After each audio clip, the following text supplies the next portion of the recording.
Iginiit ni Bayan Muna Chairperson Nery Colmenares na isa na namang taktika ng pag-antala ang panibagong kahilingan ni dating Pangulo Rodrigo Duterte sa ICC kaugnay ng kanyang aplikasyon para pansamantalang paglaya. Narito ang kwento ni Jason Gusilata. Tinawag ni Bayan Muna Chairperson Nery Colmenares na isa na namang taktika ng pag-antala ang kahilingan ni dating Pangulong Rodrigo Duterte sa International Criminal Court na makapagbigay ng tugon sa pagtutol ng prosekusyon sa kanyang aplikasyon para sa pansamantalang paglaya. Bilang isa sa mga abogado ng mga pamilyang biktima ng extrajudicial killings, sinabi ni Colmenares na sapat na ang oposisyon ng prosekusyon sa naturang kahilingan at wala nang kailangang sagutin pa ang kampo ni Duterte.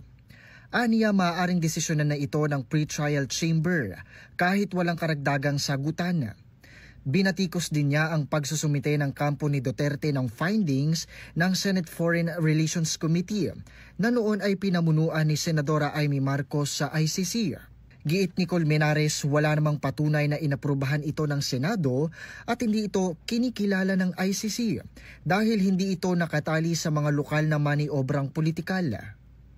Tinuligsari ni Colmenares ang umano'y pagiging doble kara ni Duterte sa paggamit ng Article 59 ng Rome Statute kahit paulit-ulit nitong sinasabi na walang jurisdiksyon ang ICC sa Pilipinas.